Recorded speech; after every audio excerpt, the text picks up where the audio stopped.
Dear students, आज हम नया अध्याय दूसरा अध्याय प्रतिलोम वृत्तीय फलन शुरू करेंगे। तो जैसा कि पिछली क्लास में हमने पढ़ा था कि प्रतिलोम फलन क्या होते हैं, ये हमें पता है। अगर f कोई फंक्शन है a से b में परिभाषित, जो कि कैसा है, एकेकी और आच्छादक, तब इस स्थिति में हम एक फलन f इनवर्स ढूंढ सकते हैं जो b से a में परिभाषित होगा। और इसकी खास बात क्या होगी कि जब भी आप इसका संयोजन f के साथ करोगे तो आपको तत्समक फलन मिलता है। तो इस स्थिति में हम f इनवर्स को f का प्रतिलोम फलन कहते हैं। f इनवर्स को क्या कहेंगे? प्रतिलोम फलन। ये परिभाषा हमने पिछले क्लास में पढ़ी थी और हमने कुछ प्रश्न भी किए थे इस पे आधारित।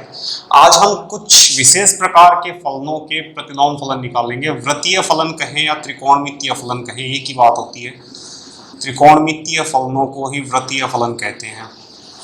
तो हम त्रिकोणमितीय फलन जिनसे हम अच्छी तरह से परिचित हैं, उनके प्रतिलोम फलनों के बारे में इस अध्याय में बात करेंगे।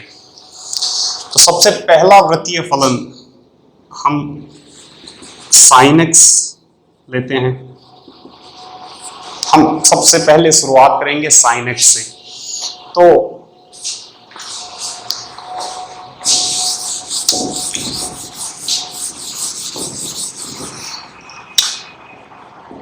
fx बराबर sin x। आपको पता है कि ये f जो है ये कहां से कहां परिभाषित किया जा सकता है? r से r में परिभाषित किया जा सकता है। आपको ये भी पता है कि sin x का ग्राफ कैसा होता है?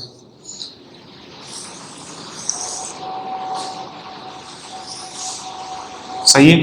यहां पर ये ओरिजिन, ये π/2, ये पाई 3π/2 और ये r2π एंड सो ऑन। इधर -π/2 और -π एंड सो ऑन। आपको ये भी पता है कि sin x का अधिकतम मान जो है वो 1 होता है और जो न्यूनतम मान है वो -1 प्राप्त होता है। तो हमें पता है कि sin x जो है इसका प्रांत क्या है? प्रांत सभी वास्तविक संख्याओं का समुच्चय है, क्योंकि sin x का ग्राफ पूरी x अक्ष के लिए बनाया जा सकता है। तो सभी वास्तविक संख्याओं के लिए sin x का मान प्राप्त किया जा सकता है। इसका सह प्रांत कुछ भी लें, हमें कोई समस्या नहीं है। तो सह प्रांत हम r ले सकते हैं, लेकिन इसका परिसर हमें पता है कि इसका -1 से 1 तक होता है। क्लियर? चलिए, तो यदि हमें इस फलन f का प्रतिलोम फलन परिभाषित करना है तो हमने एक प्रतिलोम फलन की परिभाषा में एक विशेष शर्त डाली थी कि फलन कैसा होना चाहिए? फलन होना चाहिए एकेकी और आच्छादक। सही है। क्या यह फलन एकेकी और आच्छादक है? तो हम देख पा रहे हैं कि यह फलन एकेकी नहीं है, क्योंकि जैसे मैं कोई भी एक मान लेता हूं, जैसे मानिए आधा, तो मुझे ये मान बार बार रिपीट होता मिलेगा x के अलग अलग मान के लिए, यहाँ पर इस मान के लिए और भी आगे अनंत ऐसे बिंदु हैं जिनका प्रतिबिंब 1/2 बनता है। इसी तरह सभी बिंदुओं के लिए। तो यह फलन कैसा नहीं है? एकेकी नहीं है। फिर आच्छादक, तो आच्छादक हम देख रहे हैं कि इसका सह प्रांत और परिसर बराबर नहीं है, इसलिए यह फलन आच्छादक भी नहीं है। तो हमें क्या करना पड़ेगा? हमें इस फलन को पुनः परिभाषित करना पड़ेगा। इस प्रकार से इसको परिभाषित करना पड़ेगा ताकि यह फलन कैसा हो जाए? एकेकी और आच्छादक। तो हम क्या करें? हम इसके प्रांत और सह प्रांत को कुछ छोटा करें। मानिए मैं इस फलन के लिए जो प्रांत और सह प्रांत है उनको छोटा करके प्रांत केवल -π/2 से π/2 तक लूं और सह प्रांत केवल -1 से 1 तक लूं। तो इस स्थिति में मैं देख रहा हूं कि जो पहले प्रांत था उस प्रांत को हमने बहुत ज्यादा छोटा कर दिया। हमने केवल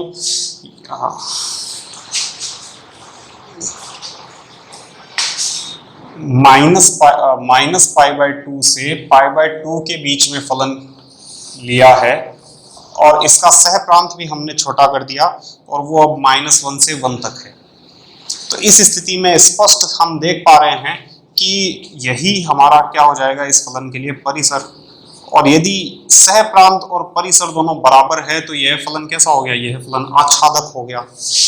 साथ ही साथ हम देख रहे हैं कि इस समुच्चय के लिए, इस प्रांत के लिए हमारे पास कोई भी मान की पुनरावृत्ति नहीं होती। -1 से 1 तक के जो भी मान हैं वो सारे हमें केवल एक और केवल एक बार प्राप्त होते हैं। तो इसलिए फलन कैसा हो गया, फलन एकेकी भी हो गया।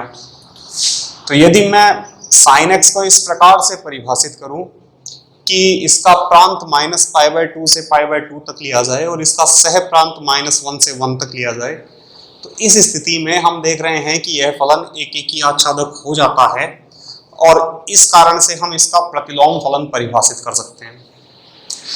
तो हमारे पास जो हमारा फलन है वो हो गया कि f परिभाषित है -π/2 से π/2 तक इस समुच्चय से -1, 1 में। यहाँ पर ये समव्रत अंतराल है, आपको पता है कि बड़ा ब्रैकेट समव्रत अंतराल को बताता है। fx बराबर या y बराबर sin x। क्लियर? अच्छा, तो अब हम क्या कर सकते हैं, अब हम इसका प्रतिलोम फलन परिभाषित कर सकते हैं। इस स्थिति में इसका प्रतिलोम फलन f इनवर्स जो होगा वो -1, 1 से -π/2, π/2 में परिभाषित होगा और f इनवर्स x क्या होगा, ये होगा साइन इनवर्स x। यहां पर हम इसको साइन इनवर्स x लिखते हैं, यहां पर हम साइन की पावर -1 लिखते हैं, लेकिन इसका मतलब पावर नहीं है। साइन इनवर्स x और साइन x का इनवर्स बराबर नहीं है। जैसे कि हम देखते आए हैं कि जैसे साइन स्क्वायर x लिखूं या साइन x का होल स्क्वायर लिखूं बराबर होता है, लेकिन केवल -1 की स्थिति में यह बात लागू नहीं होती। यहाँ पर ये ध्यान रखने की बात है, जब कभी भी हमें साइन x की पावर -1 लिखनी होगी हम इसको इस तरीके से लिखेंगे, जबकि साइन इनवर्स x ये नोटेशन जो है ये साइन x फलन के प्रतिलोम फलन के लिए हमने रिजर्व किया हुआ है, रखा हुआ है और हम उसी के लिए काम में लेंगे। क्लियर? तो आप जब भी आपको लिखना है, जैसे कहीं पर आपके पास लिखा हुआ आया 1/sin x और आप उसको लिख दो साइन इनवर्स x, तो ये गलत है। आप इसको क्या लिखोगे, आप इसको लिखोगे साइन x की पावर -1। बाकी सभी पावर के लिए हम इस प्रकार से लिख सकते हैं, लेकिन -1 के लिए हमें विशेष ध्यान रखने की आवश्यकता है। क्लियर? तो ये जो नया फलन परिभाषित किया हमने, ये क्या है, इस फलन sin x का प्रतिलोम फलन है। ये इसका प्रांत है, ये इसका सह प्रांत या परिसर है, और अगर ये फलन एकेकी और आच्छादक है तो यह भी कैसा होगा, यह भी एकेकी और आच्छादक होगा। ठीक है? तो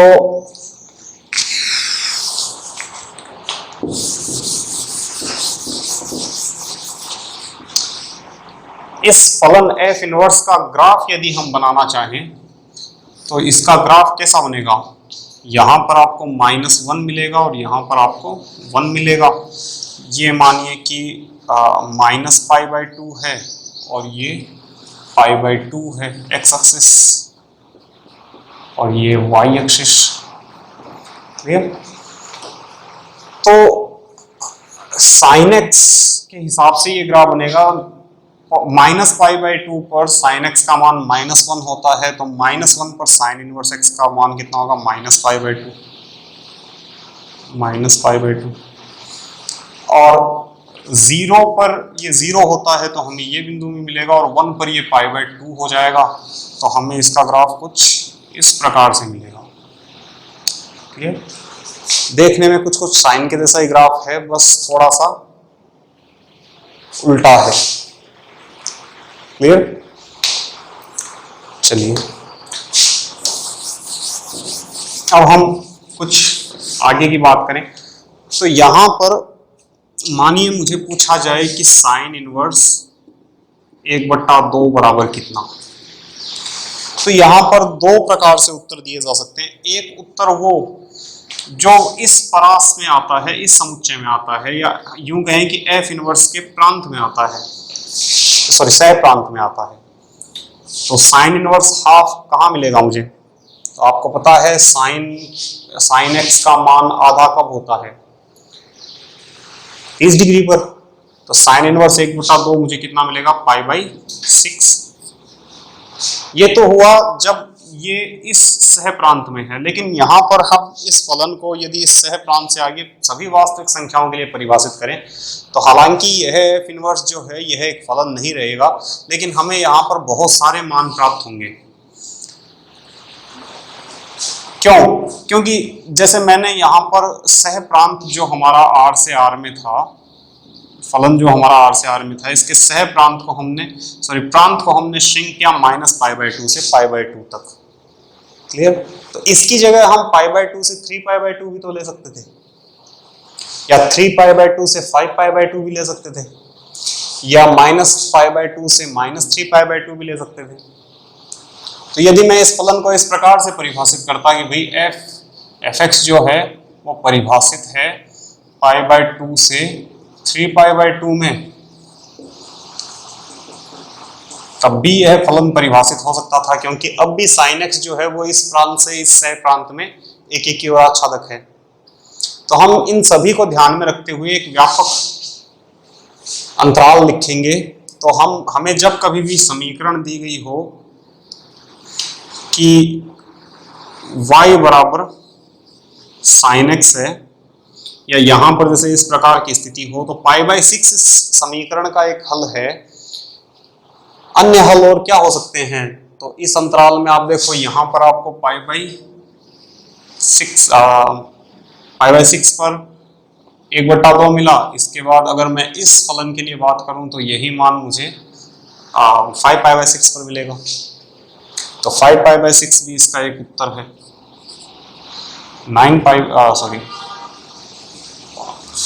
7π/6 भी इसका एक सॉल्यूशन है, एंड सो ऑन। क्लियर?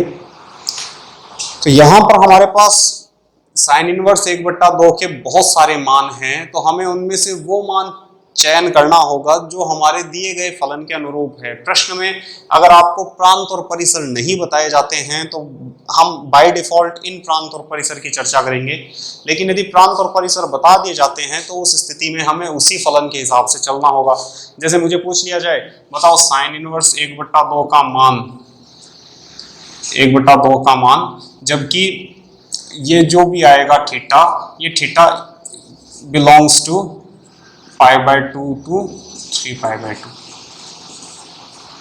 तब मुझे उत्तर बताना पड़ेगा कि ये होगा सब 5π/6। क्लियर? तो यहां पर ये ध्यान रखने की बात है कि हमारा फलन कहां से कहां परिभाषित किया गया है। अगर ये फलन -π/2 से π/2 में, मतलब इस अंतराल से यहां परिभाषित है, तब तो ये उत्तर देगा π/6, जबकि ऐसा है तो ये उत्तर देगा 5π/6। तो यहां पर हम क्या करेंगे? हम दो प्रकार के मान परिभाषित करेंगे। एक तो होगा व्यापक मान,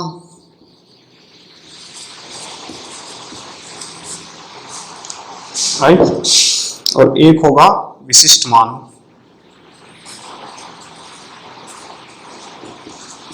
और इस विशेष मान को हम दिए गए अंतराल में ढूंढते हैं, जो कि आमतौर पर ये अंतराल ही होता है। इसलिए हमारा थीटा अगर साइन एक्स के लिए थीटा बिलोंग्स टू -π/2 से π/2 है, तो इस स्थिति में हम कहेंगे कि ये विशिष्ट मान है, जबकि व्यापक मान की चर्चा हम थोड़ा बाद में करेंगे। क्लियर? तो कुछ प्रश्न देखते हैं हम। इसी प्रकार से हम बाकी त्रिकोणमितीय फलनों को परिभाषित कर सकते हैं। तो मैं बाकी त्रिकोणमितीय फलनों को भी इसी प्रकार से परिभाषित करते हैं हम।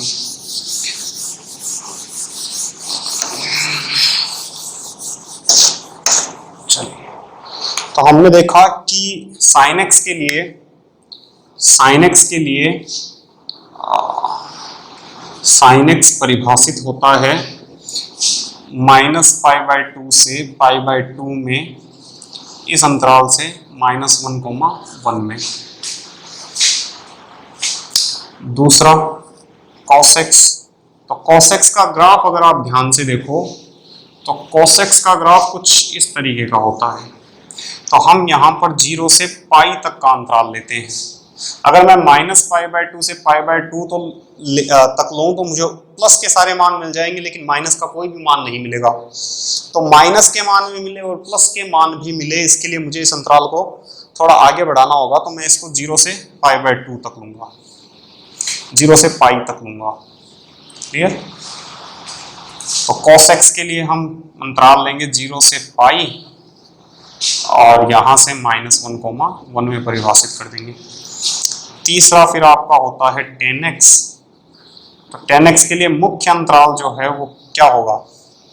तो tan x का ये है cos x का ग्राफ। tan x का ग्राफ आपको पता है -π/2 से -π/2 से π/2 तक इस प्रकार का होता है। तो tan x के लिए भी हम अंतराल क्या लेंगे? -π/2 से π/2। और इसकी परास क्या है, इसका परिसर क्या है? इसका परिसर है पूरा का पूरा वास्तविक संख्या समुच्चय, -अनंत से +अनंत तक। क्लियर? तो ये 3 फलन।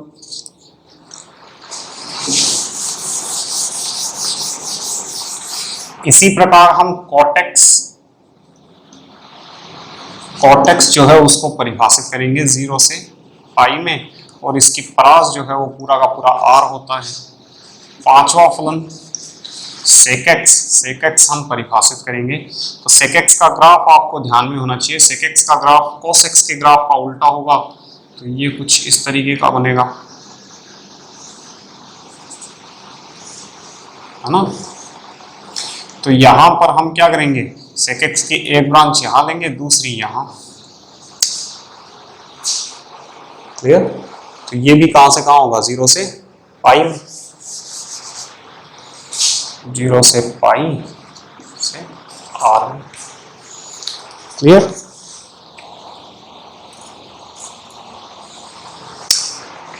लेकिन एक बात ये है, सॉरी, कि ये खुले अंतराल होंगे, क्योंकि 0 और पाई पर इसके मान अनंत हो जाते हैं। ये भी इसमें भी हम 0 और पाई नहीं लेंगे, और इसमें भी हम π/2 को इंक्लूड नहीं कर सकते। ये खुले अंतराल रहेंगे।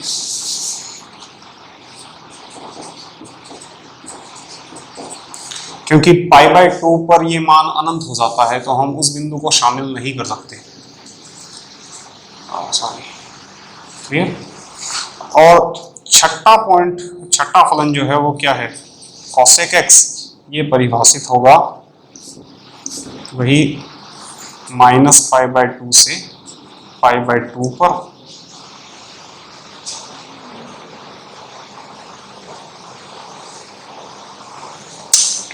से r में।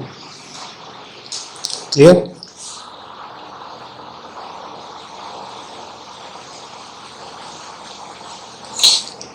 ओके, तो ये इनके मुख्य प्रांत और परिसर हुए। तो हम प्रतिलोम वृत्तीय फलन अगर परिभाषित करें तो sin इनवर्स x परिभाषित होगा -1, -1, -1, से -π/2, π/2 में।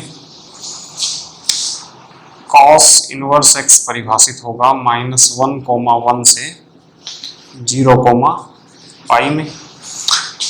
tan इनवर्स x परिभाषित होगा r से -π/2, π/2 में। cot इनवर्स x परिभाषित होगा r से 0, पाई में। sec इनवर्स x, cos 0 कब होता है? π/2 पर होता है, तो उस बिंदु पर sec x इंफिनिटी हो जाता है, तो हमें इसमें से π/2 को हटाकर लिखना पड़ेगा। तो sec इनवर्स x परिभाषित होगा 0 से पाई, इसमें से हटाना है π/2 से r, और इसी प्रकार से आप cosec इनवर्स x लिख सकते हैं। ये होगा, इसमें भी हमें 0 को हटाना पड़ेगा, तो r से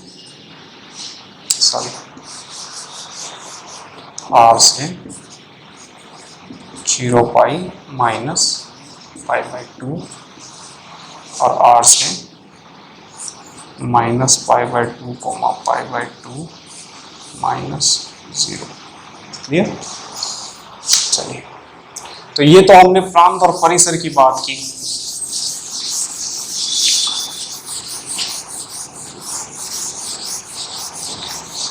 अब हम कुछ विशेष प्रकार के सूत्र विकसित करेंगे जिनको हमें काम में लेना है इस प्रश्न वाला में। उससे पहले हम कुछ 2-3 प्रश्न करते हैं।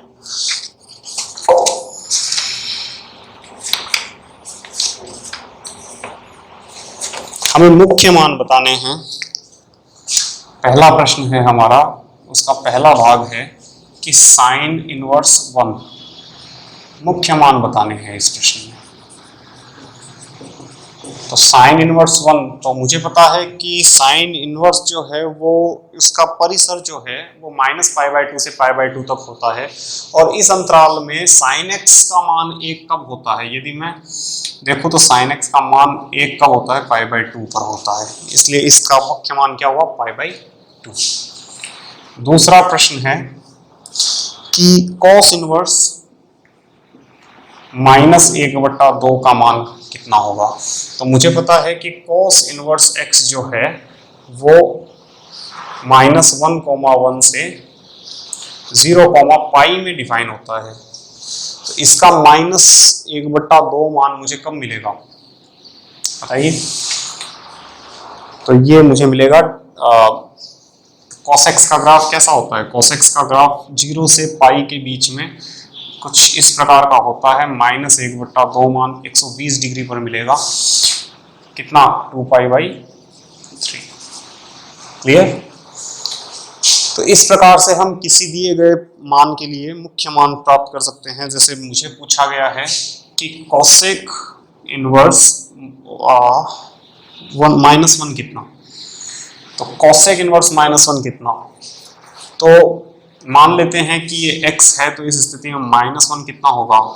कोसेक x, और कोसेक x -1 है तो इसका मतलब 1/sin x, तो sin x कितना है? sin x भी -1 है, और sin x -1, sin x परिभाषित होता है -π/2 से π/2 में और -1,1 तक। तो sin x का मान -1 कब मिलेगा? -π/2 पर, तो इसलिए x का मान कितना होगा? -π/2। तो cosec इनवर्स -1 कितना हुआ? -π/2। क्लियर? चलिए, तो इस प्रकार से हम इस प्रश्न को हल कर सकते हैं। हम विभिन्न प्रकार के दिए गए मानों के लिए मुख्य मान प्राप्त कर सकते हैं।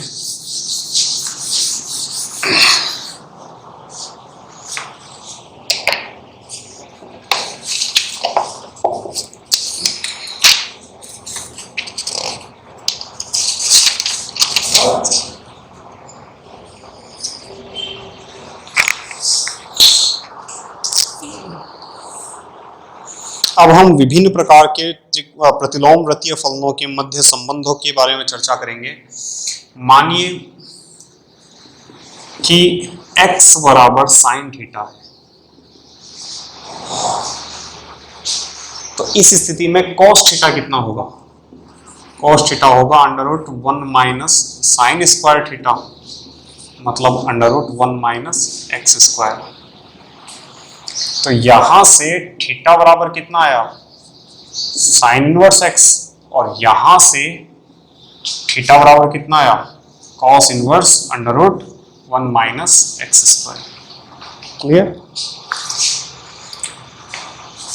tan थीटा बराबर कितना होता है? tan थीटा बराबर होता है sin थीटा बटा cos थीटा, और sin थीटा बटा cos थीटा कितना होता है? √1 - sin स्क्वायर थीटा। इसलिए sin थीटा कितना है? x है, तो x बटा √1 - x स्क्वायर। तो यहां से थीटा बराबर कितना आया? tan इनवर्स एक्स बटा under root 1 minus x square.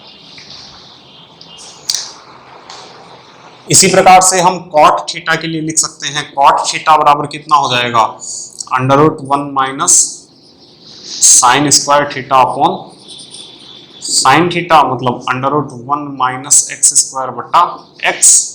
तो यहां से थीटा बराबर कितना मिलेगा, cot inverse under root 1 minus x square upon sec theta 1 बट्टा कॉस थीटा 1 बट्टा under root 1 minus sine square theta, मतलब 1 बट्टा under root 1 minus x square. तो यहां से थीटा बराबर कितना मिला, सेक इनवर्स 1 बट्टा under root 1 minus x square.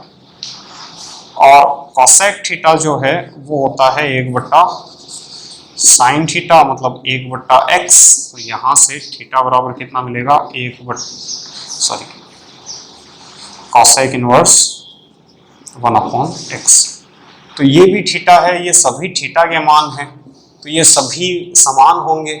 इसका मतलब साइन इनवर्स एक्स बराबर होगा cos inverse under root 1 minus x square बराबर होगा tan inverse x upon under root 1 minus x square equal cot inverse under root 1 minus x square upon x equal sec inverse 1 upon under root 1 minus x square और cosec inverse 1 upon x. तो ये सभी 6 मान आपस में बराबर होते हैं। अगर हमें कोई भी एक दिया गया हो प्रश्न में तो हम उसकी जगह अपने हिसाब से दूसरा काम में ले सकते हैं। इसी प्रकार से यदि साइन इनवर्स एक्स की जगह कोस इनवर्स एक्स दिया हो, एक्स बराबर कोस थीटा दिया हो, तो इसी प्रकार से हम उन सूत्रों की भी व्युत्पत्ति कर सकते हैं। जरूरत पड़ने पर, आवश्यकता पड़ने पर हम उनको व्युत्पत्त करते रहेंगे। क्लियर?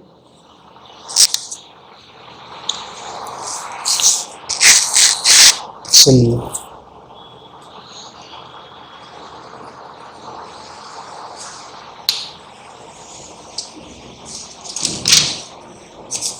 तो हम ये पूरी सारणी बना सकते हैं कि कौन सा दिया गया हो तो हमें कौन सा प्राप्त होगा।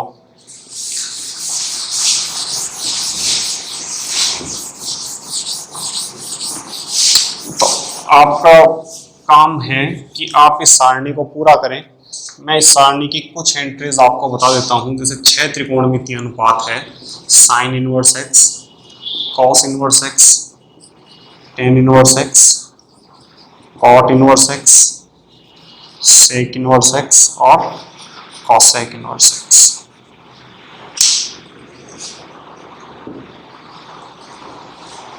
Sign inverse X, cos inverse X, tan inverse X, cot inverse X, sec inverse X और cosec inverse X.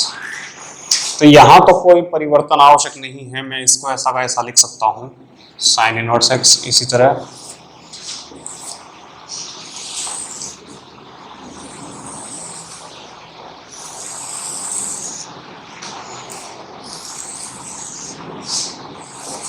Cos inverse x को मैं ऐसा का ऐसा लिख सकता हूँ, कॉस इनवर्स एक्स। इसी तरह टेन इनवर्स एक्स को ऐसा का ऐसा लिखा जा सकता है टेन इनवर्स के रूप में। कॉट इनवर्स को कॉट इनवर्स के रूप में ऐसा का ऐसा लिखा जा सकता है, कॉट इनवर्स एक्स। यहाँ सेक इनवर्स एक्स और यहाँ कॉसेक इनवर्स एक्स। फिर हमने अभी अभी देखा कि साइन इनवर्स एक्स को कॉस इनवर्स के रूप में लिखना हो तो ये हो जाएगा cos inverse under root 1 minus x square. Tan inverse के रूप में लिखना हो तो ये हो जाएगा tan inverse x upon under root 1 minus x square. Cot के रूप में cot inverse under root 1 minus x square upon x. Sec inverse 1 upon under root 1 minus x square और कॉसेक इनवर्स 1 बट्टा एक्स। यदि मुझे कॉस इनवर्स एक्स दिया गया है तो इस बार साइन इनवर्स हो जाएगा under root 1 minus x square. Tan के रूप में ये हो जाएगा tan inverse under root 1 minus x square upon x. Cot के रूप में ये हो जाएगा cot inverse x upon under root 1 minus x square. Sec inverse के रूप में ये हो जाएगा सेक इनवर्स 1/x और कॉसेक इनवर्स 1/अंडर रूट 1 माइनस एक्स स्क्वायर। इसी प्रकार से आप इस बाकी बची हुई सारणी को पूर्ण कर सकते हो। जैसे मानिए tan इनवर्स x आपको दिया गया है, मतलब x बराबर कितना है, x बराबर tan थीटा है। इसका मतलब अगर मुझे साइन थीटा निकालना है तो साइन थीटा क्या होगा, साइन थीटा होगा tan थीटा गुणा cos थीटा, tan थीटा बटा sec थीटा, tan थीटा बटा under root 1 plus tan square theta. लेकिन tan थीटा कितना है x, तो x upon under root 1 plus x square. तो यहां से थीटा बराबर कितना आएगा, sine inverse x upon under root 1 plus x square. Cos theta के रूप में आप इसी प्रकार से मान ज्ञात करोगे तो ये आएगा cos inverse 1/√1 plus x square. Cot inverse के रूप में ये हो जाएगा कॉट इनवर्स 1/x। सेक इनवर्स के रूप में ये हो जाएगा sec inverse √1 plus x square. और कॉसेक इनवर्स के रूप में ये हो जाएगा cosec inverse √1 plus x square upon x. इसी प्रकार से आप इस लाइन को पूरा कर सकते हो। कॉट इनवर्स के लिए जब आप गणना करोगे इसी प्रकार से, तो कॉट इनवर्स को साइन इनवर्स के रूप में लिखने पर आपको मिलेगा 1/√1 plus x square. Cos inverse x upon √1 plus x square. tan inverse 1/x। sec inverse √1 plus x square upon x। और cosec inverse √1 plus x square. फिर हम सेक इनवर्स x की बात करें तो सेक इनवर्स x, तो इसका उल्टा होता है कॉस इनवर्स x, तो यहां तो आ जाएगा कॉस इनवर्स 1/x। ठीक है, इसी तरह यहां आ जाएगा sine inverse 1/x। Clear?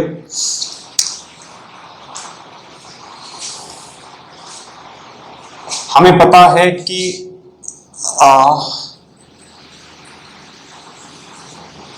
tan square theta बराबर होता है सेक स्क्वायर थीटा माइनस 1। तो tan थीटा हो जाएगा √ सेक स्क्वायर थीटा माइनस 1। तो इसलिए यहां लिखा जा सकता है tan inverse √x square minus 1। तो अगर ये यहां पर tan इनवर्स है तो कॉट इनवर्स में ये हो जाएगा 1/√x square minus 1। tan theta cos theta sin theta होता है, इसलिए साइन के रूप में ये हो जाएगा sine inverse √x square minus 1/x। और फिर कॉसेक के रूप में इसका उल्टा cosec inverse x upon √x square minus 1। इसी तरह यहां हो जाएगा sec inverse x upon √x square minus 1। यहां पर आएगा tan inverse 1/√x square minus 1। सम्मिति से हम इन सभी संबंधों को लिख सकते हैं, cot inverse √x square minus 1 और cos inverse √x square minus 1/x। तो आज का आपका होमवर्क ये है कि आप इस सारणी को बार बार निकालने का प्रयास करें और इसको 2, 3, 4 बार आप बनाएं, बार बार आप इसको बनाएं और इसको याद करने का प्रयास करें। धन्यवाद।